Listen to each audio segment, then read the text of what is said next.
Group എഫിലും വമ്പൻ പോരാട്ടങ്ങളായിരുന്നു. ടുണീഷ്യയെ 3-1 തോൽപ്പിച്ചാണ് group ചാമ്പ്യന്മാരായിട്ടാണ് orange പട റൗണ്ട് ഓഫ് 32ലേക്ക് മുന്നേറുന്നത്. ജപ്പാൻ സ്വീഡൻ പോരാട്ടം അതായിരുന്നു ഈ മത്സരത്തിലെ ഒരു നോക്കൌട്ട് പോരാട്ടം എന്ന് വേണമെങ്കിൽ വിശേഷിപ്പിക്കാവുന്ന, അല്ലെങ്കിൽ ആ തരത്തിലൊരു പോരാട്ടമായിട്ടാണ് ജപ്പാൻ സ്വീഡൻ മത്സരത്തെ കണ്ടിരുന്നത്. പക്ഷേ രണ്ടുപേരും പോരടിച്ച് 1-1 സമനിലയിലായി. ആ സമനില കൊണ്ട് തന്നെ രണ്ടുപേരും അടുത്ത റൗണ്ടിലേക്ക് മുന്നേറുന്ന കാഴ്ചയുമാണ് നമ്മൾ അവിടെ കണ്ടത്. തീർച്ചയായും അനിൽ, നെതർലാൻഡ് ടുണീഷ്യ മത്സരം നമുക്കറിയാം, കണക്കിൽ രണ്ട് ടീമുകളും തമ്മിലുള്ള അന്തരം വളരെ വലുതാണ്.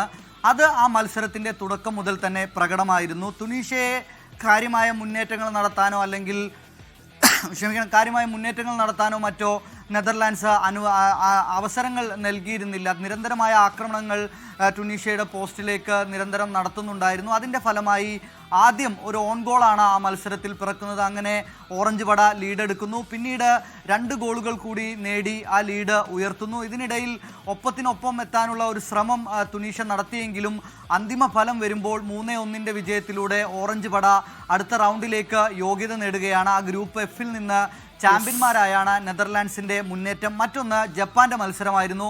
ജപ്പാന്റെ മത്സരം ഇന്നൊരു ഡു ഓർ ഡൈ മാച്ചായിരുന്നു. ജപ്പാൻ ഇന്ന് സ്വീഡനായിരുന്നു എതിരാളികൾ. ആ മത്സരവും വാശിയേറിയതായിരുന്നു. ഇരു ടീമുകൾക്കും വിജയം അനിവാര്യമാണ്. അതായത് ഗ്രൂപ്പ് എഫിൽ നെതർലാൻഡ് ഒന്നാമതെത്തുകയാണെങ്കിൽ 2ാം സ്ഥാനത്ത് ആര് എന്നുള്ള ഒരു ചോദ്യം ഉണ്ടായിരുന്നു. അതിലേക്കുള്ള ഒരു മത്സരം കൂടിയായിരുന്നു അത്.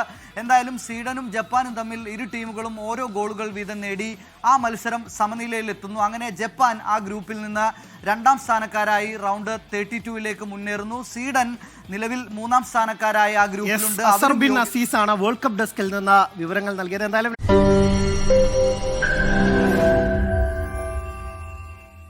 ലോകത്തെവിടെയായാലും ഏത് സമയത്തും 24 വാർത്തകളും ഓഗ്മെന്റഡ് റിയാലിറ്റി പാക്കേജുകളും എക്സ്പ്ലെയിനറുകളും വിശദമായി കാണാൻ ഞങ്ങളുടെ യൂട്യൂബ് ചാനൽ നിങ്ങൾക്ക് സബ്സ്ക്രൈബ് ചെയ്യാം.